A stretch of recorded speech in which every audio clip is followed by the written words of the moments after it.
IAS IPS বদলি মামলায় এই মুহূর্তে হস্তক্ষেপ করল না সুপ্রিম কোর্ট। রাজ্যের আইএএস আইপিএস অফিসারদের বদলির সিদ্ধান্তের বিরুদ্ধে কলকাতা হাইকোর্টে মামলা করেন আইনজীবী অর্ক কুমার নাগ। মামলাকারীর বক্তব্য সমর্থন করে রাজ্য। 31শে মার্চ মামলা খারিজ করে কলকাতা হাইকোর্টের প্রধান বিচারপতি ডিভিশন বেঞ্চ এবং সেই সিদ্ধান্তকে চ্যালেঞ্জ করে সুপ্রিম কোর্টে যান আইনজীবী। এটা কি শুধু পশ্চিমবঙ্গের ক্ষেত্রে হয়েছে? এটা সব জায়গায় হয়ে থাকে, মন্তব্য প্রধান বিচারপতি সূর্যকান্ত। কলেজের অধ্যাপকদের পোলিং অফিসার হিসেবে নিয়োগ কমিশনের বিজ্ঞপ্তি চ্যালেঞ্জ করে মামলা। আপনাদের বিজ্ঞপ্তি অনুযায়ী তো আপনারা বিচারপতিদেরও পোলিং অফিসার হিসেবে নিয়োগের সংস্থান রেখেছেন। আমাদের নিয়োগ করুন, আমরা যাব ডিউটি করতে, মন্তব্য বিচারপতি কৃষ্ণা রাওয়ের। কথা বলবো, আমাদের সঙ্গে রয়েছেন আমাদের প্রতিনিধি সৌভিক মজুমদার। সৌভিক, কোন পরিপ্রেক্ষিতে মাননীয় বিচারপতিকে এমন মন্তব্য করতে হলো?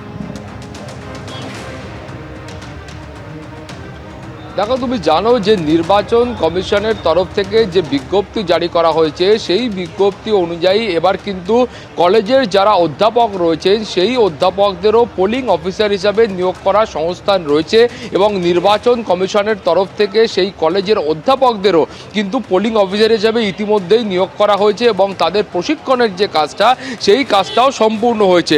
এখন এই কলেজ অধ্যাপকদের একাংশ তারা কলকাতা হাইকোর্টে এসে মামলা করেছেন এবং তাদের বক্তব্য হলো যে এইভাবে অধ্যাপকদের যদি এই কাজে অর্থাৎ ভোটের কাজে নিযুক্ত করা হয় সেক্ষেত্রে কিন্তু যা নিয়ম, যা কলেজের পঠন পাঠন রয়েছে সেই পঠন পাঠন বন্ধ হয়ে যাবে এবং এইভাবে যে প্রক্রিয়াতে নির্বাচন কমিশনের তরফ থেকে বিজ্ঞপ্তি দিয়ে কলেজের অধ্যাপকদের নিয়োগ করা হচ্ছে এইটা কিন্তু অভূতপূর্ব।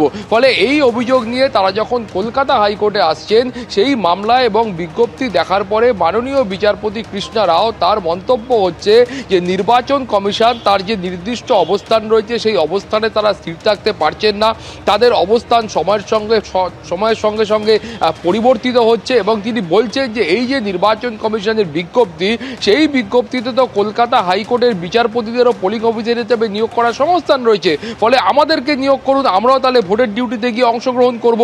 সেই মন্তব্যও কিন্তু আজকে মাননীয় বিচারপতির তরফ থেকে করা হয়েছে। ফলে সব মিলিয়ে যেটা বক্তব্য সেটা হচ্ছে এই যে কী কারণে নির্বাচন কমিশনের তরফ থেকে এই ধরনের একটা পদক্ষেপ গ্রহণ করা হলো তার ব্যাখ্যা কিন্তু নির্বাচন কমিশনকেই দিতে হবে এবং আগামীকাল যখন এই মামলার শুনানি ফের হবে সেই সময় কমিশনকে ব্যাখ্যা দিয়ে বলতে হবে তাদের এই বিজ্ঞপ্তির কারণ কি।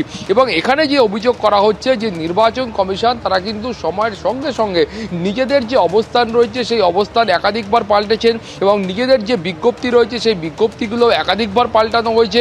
ফলে নির্বাচন কমিশন কখনোই তার যে অবস্থান রয়েছে সেই অবস্থানের ক্ষেত্রে তারা কিন্তু স্থির থাকেননি। ফলে এই যে অধ্যাপকদেরকেও একটা পোলিং অফিসার হিসেবে নিয়োগ করা সেই গোটা বিষয়টাকে যে কলকাতা হাইকোর্ট খুব একটা ভালোভাবে দেখছেন না সেই বিষয়টা কিন্তু স্পষ্ট করা হয়েছে। ফলে আগামীকাল যখন শুনানি হবে সেই সময় এই মামলার ক্ষেত্রে যা প্রয়োজনীয় নির্দেশ আছে সেটা কলকাতা হাইকোর্ট দেবে। পাপিয়া, ধন্যবাদ তোমাকে সৌভিক। এসআইআর মামলায় সুপ্রিম কোর্টের নির্দেশ, যে বড় খবরে আমরা নজর রেখেছি। 21শে এপ্রিল পর্যন্ত ট্রাইব্যুনাল যাদের ছাড়পত্র দেবে তারা প্রথম দফা নির্বাচনে ভোট দিতে পারবেন। বিচারাধীনদের একাংশকে স্বস্তি দিল সুপ্রিম কোর্ট। 21শে এপ্রিল পর্যন্ত বিচারাধীন ভোটারদের ট্রাইব্যুনাল ছাড়পত্র দিলে তারা 23শে এপ্রিল অর্থাৎ প্রথম দফায় ভোট দিতে পারবেন, নির্দেশ সুপ্রিম কোর্টের। দ্বিতীয় দফার ক্ষেত্রেও বিচারাধীনের একাংশকে স্বস্তি সুপ্রিম কোর্টের। 27শে এপ্রিল পর্যন্ত যাদের ট্রাইব্যুনাল ছাড়পত্র দেবে তারা দ্বিতীয় দফা অর্থাৎ 29শে এপ্রিল ভোট দিতে পারবেন। আর এসআইআর মামলায় সুপ্রিম কোর্টের এই নির্দেশ প্রসঙ্গে মমতা বন্দ্যোপাধ্যায় কি বলেছেন? অ্যাডজুডিকেশনে অ্যাপ্লাই করুন ট্রিব্যুনালে এবং টুডে অর টুমরো আপনারা নিশ্চয়ই পাবেন।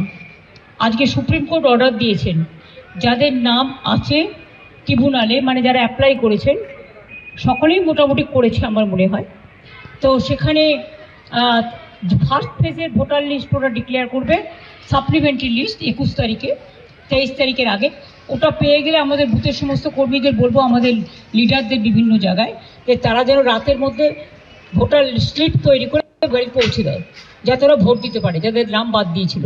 আর 2 হচ্ছে যে আর 27 তারিখে 29 তারিখে যেটা লাস্ট ফেজ আছে সেটাও 2 দিন আগে 27 তারিখে বলেছে ওটা ট্রিব্যুনাল অ্যানাউন্স করবে ভোটিং রাইটস।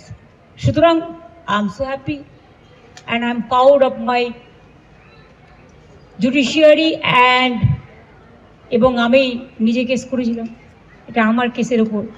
মামাটি মানুষ জিন্দাবাদ, মামাটি মানুষ ধন্যবাদ। আজকে আমার থেকে খুশি আর কেউ নয়। এবিপি আনন্দ, এগিয়ে থাকে, এগিয়ে রাখে।